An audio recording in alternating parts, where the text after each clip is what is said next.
네이버페이, 카카오페이, 토스 등 개인 간 온라인 금융거래 시장이 급성장하면서 요즘 금융 플랫폼 쓰시는 분들 상당히 많은데요. 금융위원회가 금융 플랫폼 일부 서비스에 대해서 제재를 가했습니다. 관련 내용 로인사이드 장한지 기자와 얘기해 보도록 하겠습니다. 네, 먼저 금융소비자보호법 시행 계도 기간이 종료되는 24일 이후부터 금융 플랫폼이 펀드나 연금, 보험, 그리고 카드 등 다른 금융사의 상품을 추천할 수 없게 했다고요? 네, 그렇습니다. 제한을 받는 대표적인 핀테크 업체는 네이버페이, 카카오페이, 토스 등입니다. 이들은 간편하고 안전한 송금 서비스 제공을 내걸고 금융 플랫폼을 운영하면서 말씀하신 대로 사용자들에게 다른 금융사의 펀드, 연금, 보험 등 금융 상품을 비교하고 추천하는 서비스도 제공했는데요. 금융위원회는 플랫폼사들의 이러한 금융상품 추천 서비스의 목적이 단순 광고가 아닌 잠재 고객을 발굴하고 가입을 유도한다는 점에서 중개에 해당해 금융소비자보호법상 불법이라고 봤습니다. 금융위 관계자의 설명을 들어보시죠. 온라인 금융 플랫폼 서비스 목적 자체가 단순히 이제 광고판으로서 정보 제공을 하는 데서 그치는 게 아니라 이 판매 주체로서 적극적으로 판매에 개입하는 경우에 대해서는 일반적으로 우리가 중개로 본다라는 입장입니다. 특히 자동차 보험과 같은 의무 보험이나 신용대출처럼 구조가 단순한 금융상품일수록 이제 중개로 인정될 여지가 많다고도 덧붙였습니다. 직접 들어보시죠.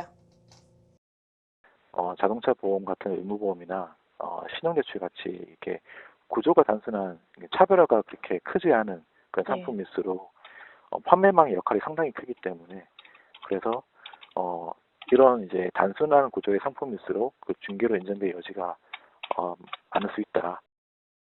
네, 금융상품 중개뿐만이 아니라 플랫폼을 통한 투자 서비스도 제한을 했다고요? 네, 그렇습니다. 카카오페이의 경우에 앱에 들어가게 되면 첫 화면에 대출, 결제, 보험 등과 함께 투자 서비스도 표시하고 있는데요.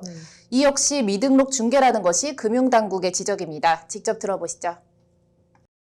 특정 업체에 대한 어떤 영업을 제한한다든지 그렇게 하기 위한 어떤 조치이기보다는 이제 현장에서 여러 가지 이제 복잡 다양한 영업 행위가 나타나고 있으니까 그런 부분을 좀 단순화, 좀 사례화해가지고 그 현장에서 그 중개 해당 여부를 판단하는데 필요한 이제 기본 원칙을 제시한 걸로 좀 이해해 주셨으면 하는.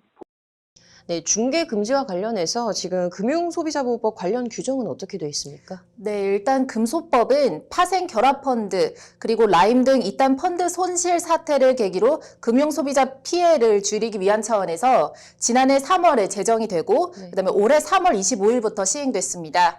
금소법은 미등록자의 금융상품 판매, 중개를 금지하고 있습니다.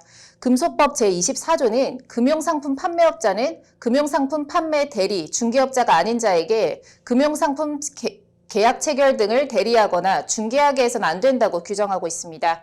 이를 어기면 금소법 벌칙 조항에 따라서 5년 이하의 징역 또는 2억 원 이하의 벌금에 처할 수 있습니다. 금소법은 계도 기간을 거쳐서 오는 25일부터 본격적으로 시행됩니다.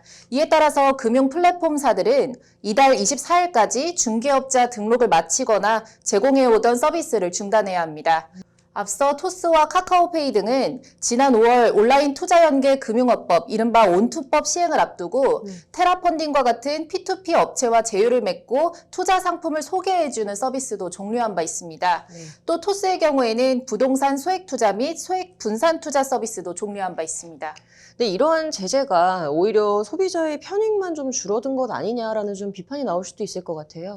네, 그래서 금융위는 이러한 제재에 대해서 단순 광고든 중개든 이제 유권 해석적인 부분을 떠나서 금융 소비자 권익 보호 및 건전한 시장 질서 구축을 목적으로 하는 금소법 취지를 우선해 판단했다고 설명했습니다. 금융 상품이 금융사가 아닌 플랫폼의 상품이라고 오인하게 될 경우에 금융 소비자는 예상치 못한 피해를 볼 가능성이 있고 또 그 피해를 구제받기도 어렵다는 우려도 반영된 것으로 보입니다. 직접 들어보시죠. 온라인 금융 플랫폼이 이게 판매업자가 아님에도 이게 이제 플랫폼에서 제공하는 서비스가 마치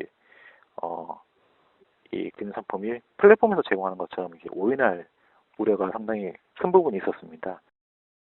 금융 소비자를 위한 조치라고 했는데 당분간 좀 혼란은 불가피할 것 같네요. 네, 그렇습니다. 온라인 플랫폼을 통한 금융상품 추천이나 연계, 그리고 판매 서비스는 최근까지도 이루어졌는데요. 네. 금융당국이 중개에 대한 기준을 최근에야 내놨다는 점이 지적되고 있습니다. 네. 한 금융권 관계자는 계도기간 종료 2주 전에 갑자기 그동안 해온 영업이 불법이라고 규정한 것이라며 소비자들의 혼선도 커질 것이라고 꼬집었습니다. 이에 대해서 금융당국은 지난 2월 중개 행위에 유의하라고 안내했고 지난달 일부 시정 대상업체와 핀테크 협회 측에 문제 소지가 있음을 전달했다며 준비할 시간을 충분히 줬다고 해명했습니다. 네, 하루빨리 좀 금융 플랫폼을 둘러싼 논란들이 좀 해결이 되고 관련 법안들이 정착됐으면 하는 바람이네요. 오늘 잘 들었습니다.